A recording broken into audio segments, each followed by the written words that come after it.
ওপরে আকাশ ছাদের কিনারা ধরে যাই, নিচে ছাদ একটাই। আজকে অনেক আমন্ত্রণ, ফিকে চায়ের চুমুকে ভাগাভাগি করে বন রুটিটাই। সেখানে জীবন, জীবনের আছে প্রগাঢ় নিমন্ত্রণ। ওপরে আকাশ ছাদের কিনারা ধরে যায়, নিচে ছাদ একটা।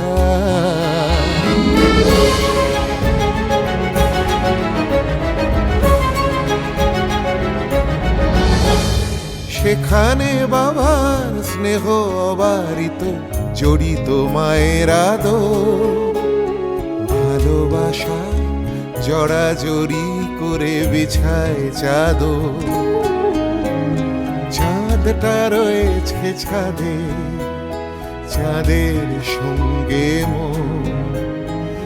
একটা ছাদের নিচেই আমরা করেছি দিন যাপন।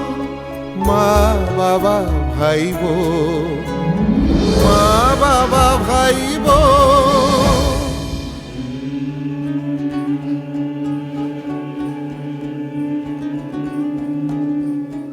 আমরা কোর্টে কালকে চালান করে দিব। আপনারা যদি চান ওখান থেকে জামিনের ব্যবস্থা করতে পারেন। ভাইয়া দেখুন, আমি বুঝতে পারছি যে ও বিশাল বড় একটা ভুল করে ফেলেছে। আমি এসব পারি না, আমি যেটা পারি সেটা আমার করতে ভালো লাগে। আমি আপনাকে শিখিয়ে দিচ্ছি, আসুন। এ থেকে আমাদের মুক্তির দরকার কিনা?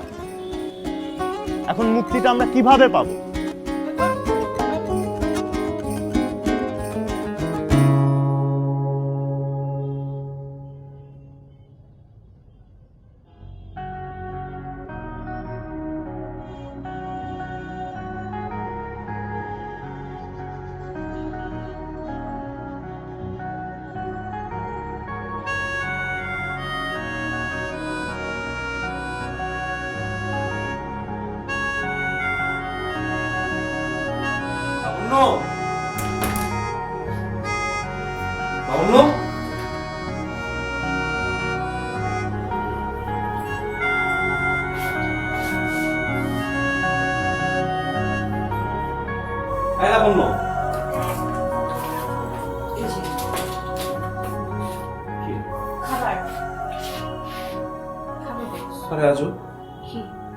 এই বক্সের মধ্যে মানে কিভাবে খাবো আমি রাস্তা দিয়ে যাওয়ার সময়?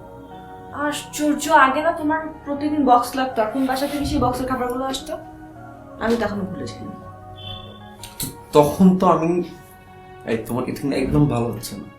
আমি তখন বেকার যুবক ছিলাম একটা, আর আমি এখন একটা ম্যারেড চাকরিজীবী একটা পুরুষ। ওরে বাবা, পুরুষ কি পুরুষত্ব!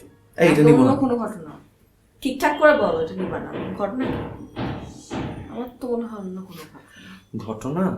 ঘটনা কিছু না, ঘটনা যেটা ঘটার সে ঘটনা তো খুব। ইমতিয়াজ, হ্যাঁ মা।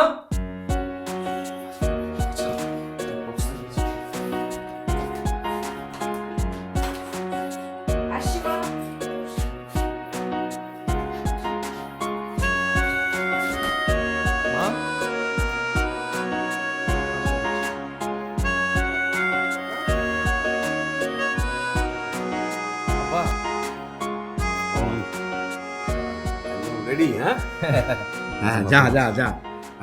এই হচ্ছে জীবনের শুরু ইমতিয়াজ। হ্যাঁ, সততা আর নিষ্ঠা, এই দুটা কথা কোনোভাবেই ভুলবি না, ঠিক আছে? আর ওখানে মনোযোগ দিয়ে কাজ করিস, কোনো ধরনের কোনো দুর্ঘটনায় যেন না পড়িস সেদিকে খেয়াল রাখবি, নিজের যত্ন নিবি, আর পৌঁছে কিন্তু ফোন করবি। হ্যাঁ আব্বা তো টেনশন করেন না তো, মাত্র 3 দিনের জন্য যাচ্ছি ট্যুরে, তাও আবার সেই কক্সবাজার। এত টেনশন করে সাবধান।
বস বস, তুই তো একদম সুস্থ হয়ে গেছিস রে।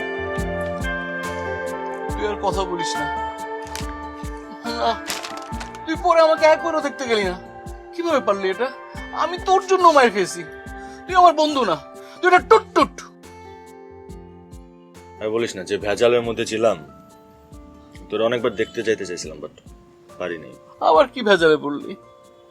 আরে তুই তো জানিস ওই যে যে আমার পুলিশ ধরে নিয়ে গেল, এরপর থেকে বাসায় প্রচুর ঝামেলা, মানে কেউ আমাকে দেখতেই পায় না, সবাই আমার উপর চাপ, আরো বহুত ঝামেলার মধ্যে আছে। তোর আমি আগে থেকেই বলছি, দেখ এসব রাজনীতি আমাদের জন্য না। যাদের ভুরি ভুরি টাকা আছে তারা রাজনীতি করুক, আমাদের উচিত এই পেট নীতি নিয়ে ভাবা, বুঝছস? পেট নীতি। দেখ, মানুষের অধিকার নিয়ে ভাবার মধ্যে দোষের কিছু নেই, এটা ভবিষ্যৎ নিয়ে ভাবনা একটা, ঠিক না? তুই যে বারবার ঝামেলায় পড়ো সেটা না আমার একদম ভালো লাগে না।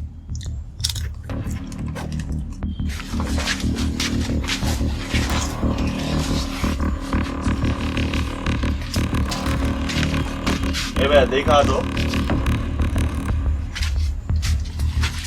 দোস্ত, আমার পায়ের অবস্থা ভালো না, চল এখান থেকে ফুটি, পরে কিন্তু দৌড় দিতে পারবো না। আরে বস তো, এত চাপ নিতে না, শুধু শুধু চাপ নিস।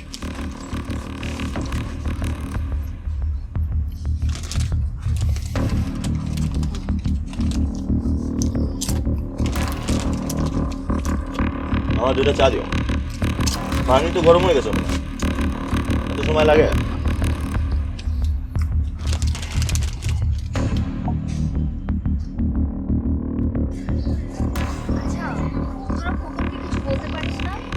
শুধু শুধু এই পুলিশের ঝামেলা জড়ানো তো ঠিক না। আর ও যার পিছনে দৌড়াচ্ছে এটা তো কোনো ভবিষ্যৎ নাই, শুধু শুধু ধোঁয়াশার পেছনে দৌড়ানো। কি করব, কিছু ভাল লাগছে না জানিস। বাড়িতে সব কিছু কেমন চেঞ্জ হয়ে গেছে।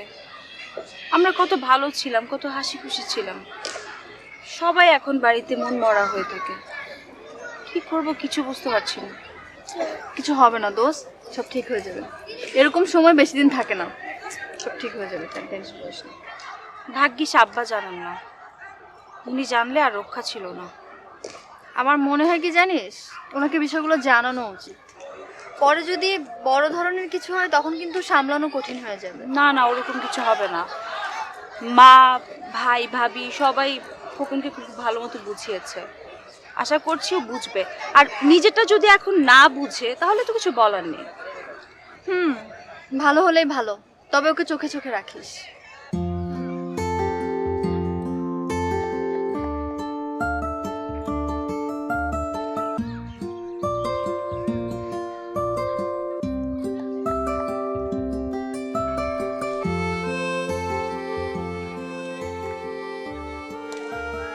খোকন, রাজনীতি করলে এরকম হবেই, বুঝছস? তোরে আমি আগেই মানা করছিলাম।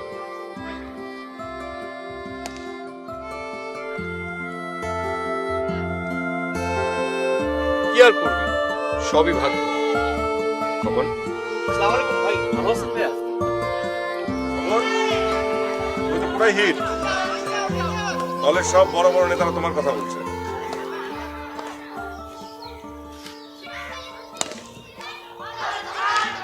ভাই বাসায় মুখ দেখানো যাচ্ছে না, নিজের ঘরে থাকি আর সবাই আমার দিকে এমন ভাবে তাকায় যেন একজন কয়েদিকে দেখছে। নিজের ঘরের মধ্যে কোনো প্রাণ নেই ভাই, সবকিছু এলোমেলো হয়ে যাচ্ছে। তোর তো আগেই সাবধান করছিলাম, এসব আজাইরা রাজনীতি করলে এরকমই হবে। তুই তো বন্ধু বন্ধু কথা শোনোস না। ভাই আমার একটু কাজ আছে ভাই, আমি যাই যাই।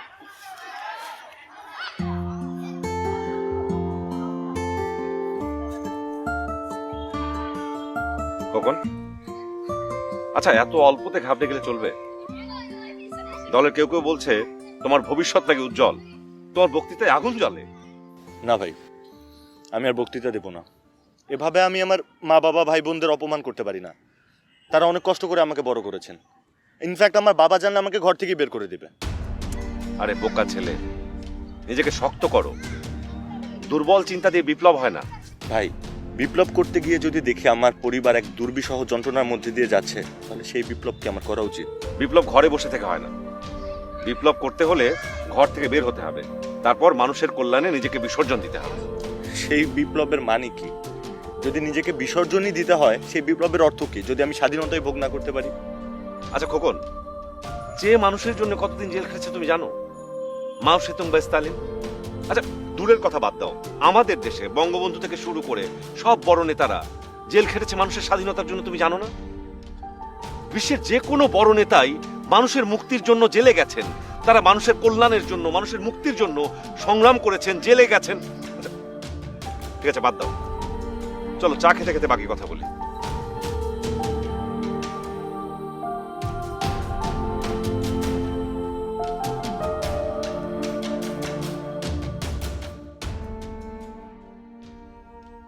দোস্ত, খোকন। এই খোকন, এই ডাকিস না। সাথে ওটা কে, চিনিস? হবে হয়তো কেউ, চিনা তো। এবার যদি খোকন কিছু উল্টাপাল্টা করে, ও খবর আছে।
তুই কি শুরু করছিস? আমি আবার কি করলাম? ওই দিন ওই লোকটাকে, কোন লোকটা? ওই যে রিকশায় করে সেদিন যাচ্ছিলি। ও, উনি হচ্ছে কমরেড মুক্ত ভাই, খুব ভালো মানুষ। ভালো মানুষ না? তুই যা খুশি তা করে বেড়াবি আর ভাবটা এমন নিবি খুব ভালো কাজ করছিস না? এই, যা খুশি তাই করে বেড়াচ্ছি মানে? আর তুই এত ভাব মেরে কথা বলছিস কেন? তুই কি আমার গার্জিয়ান নাকি? অবশ্যই। দেখ খোকন, আমি তোর বড়, তুই যদি কোনো অন্যায় করিস সেটা আমি কখনো মেনে নিব না। ওরে বাবা, আসছে আমার বড় দেখাতে। যা এখান থেকে, পড়ছি এখন। কি বই? হ্যাঁ, এগুলা পড়ে কি একদম পৃথিবীটা উদ্ধার করবি আমার জানা আছে। যা জানিস না সেটা নিয়ে কথা বলতে আসিস না। যা, বাসা যা। আমি এখনই মাকে গিয়ে বলবো আজকে সন্ধ্যায় ভাই আসো। ভাইয়াকে বলবো। এই, এই জাপানি দাঁড়া। এই জাপানি, মা, মা, জাপানি। মা, মা, একদম চুপ। মা, তোমার ছেলে গতকাল তো একজনের সাথে বিষয় করছিল, এখন বলে কি নাকি কমরেড। কিরে খোকন, জাপানি কি বলছে? মা, ওর কথা বিশ্বাস করার কোনো দরকার নেই। হিংসুক একটা ফেসিবাদ চিন্তা ভাবনা সবসময় আমার। দেখেছো দেখেছো, কথায় কথায় ফেসিবাদ, স্বাধীনতা এসব বলতে থাকে। সত্যি তো খোকন, তুই তো পাগলামি শুরু করেছিস। আজকে তোর বাবা আসো, দাঁড়া। তোমরা কথায় কথায় বাবার ভয় কেন দেখাও আমি বুঝি না, এসব ঠিক না। ভয় দেখাবে না তো কি করবে? আসলে যেদিন ওকে পুলিশে ধরে নিয়ে গেল না, আব্বাকে বলা উচিত ছিল আব্বা আজকে আসুক না। দেখ তুই,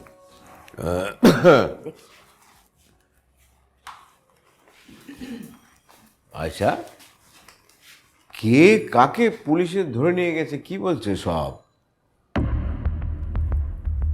কি রে, কথা বলছিস না কেন? তোরা কি কোনো কিছু লুকাচ্ছিস আমার কাছ থেকে? কে কাকে ধরে নিয়ে গেছে জাপানি, বলতো? না না আব্বা, আমি কিছু বলছিলাম না, এমনিতেই একটু মজা করছিলাম আর কি। কেন এখন এসব কথা কেন বলছিস? তুই না সত্যবাদী যুধিষ্ঠির? খোকন বল বাবাকে। চুপ কর, তোরা ঘরে যা। তুই একটু ফ্রেশ হয়ে আসো, আমি খাবার দিই। হ্যাঁ, একটা জিনিস কি জানো, বাড়ির কর্তার কাছ থেকে যখন কোনো কিছু গোপন করা হয় তখন বুঝতে হবে যে তার সময় শেষ। আর যত বেশি গোপনীয়তা তত বেশি সংকট সন্নিকটে, এটা বুঝতে হবে।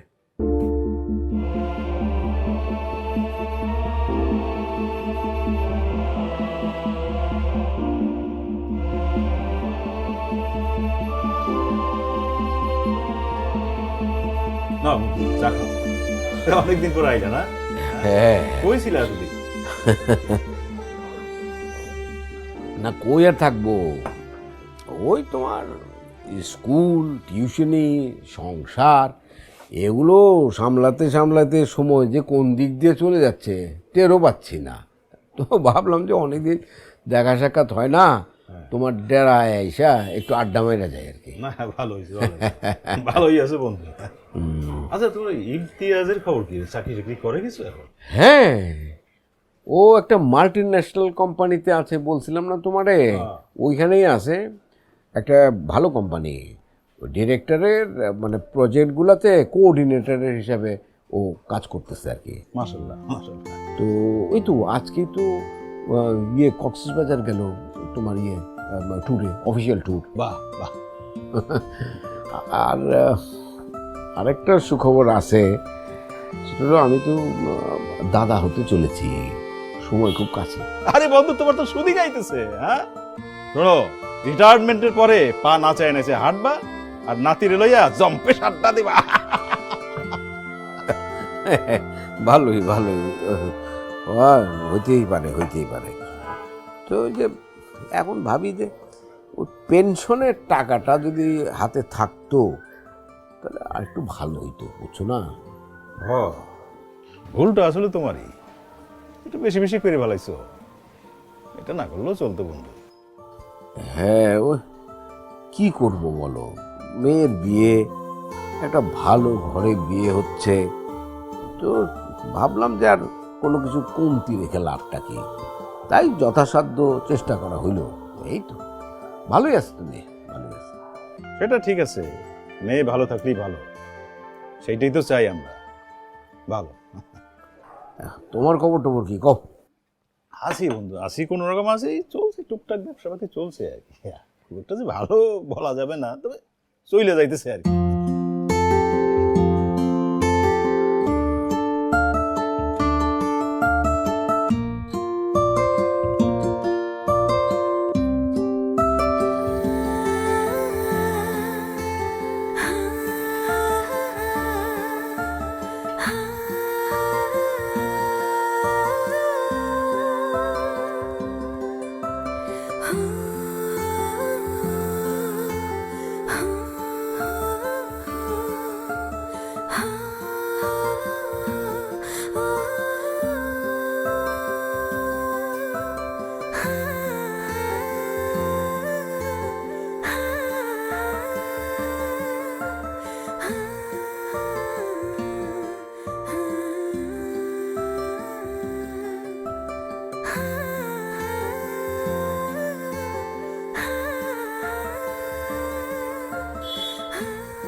বাবা, আমি তো ঠিক আপনাকে চিনতে পারলাম না।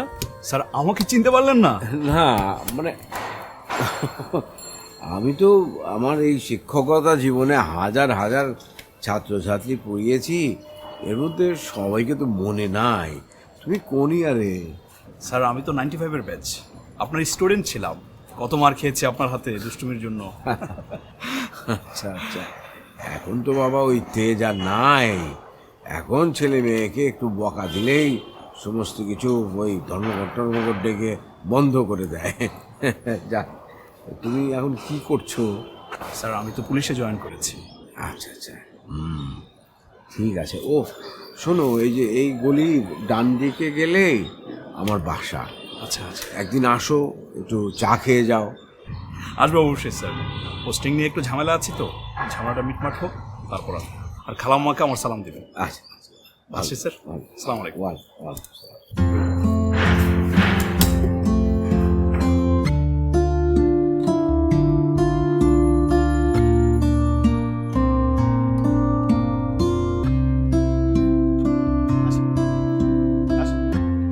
কিরে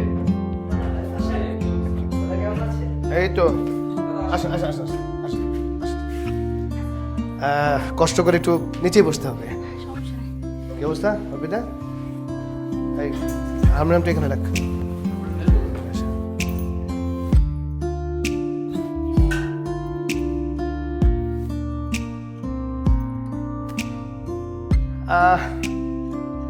আমাদের নতুন পারফর্মার অর্পিতা, আমি একটু ওই মেয়েটার ক্যারেক্টারটা জাপানিকে দিয়ে ট্রাই করতে চাচ্ছি। জাপানি, আগে একটু ব্যাপারটা শোনেন, মানে বিষয়টা আসলে কি।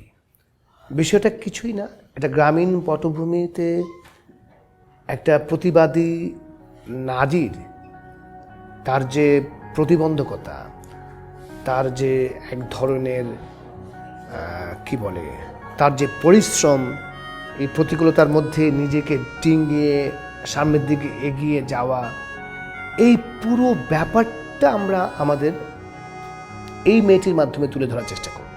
এই মেয়েটিকে যদি আমি আমাকে ধারণ করতে চাই বা আপনার মধ্যে ধারণ করাতে চাই, তাহলে ওই মেয়েটাকে আপনাকে দেখতে হবে, আপনাকে বিশ্বাস করতে হবে, কিচ্ছু না। আপনি দাঁড়ান, এখানে দাঁড়ান, এই জায়গাটায় একদম 30 সেকেন্ড, 30 সেকেন্ড আপনি চোখটা বন্ধ করে একদম নিজের ভিতরে নিজেকে হারিয়ে ফেলবেন।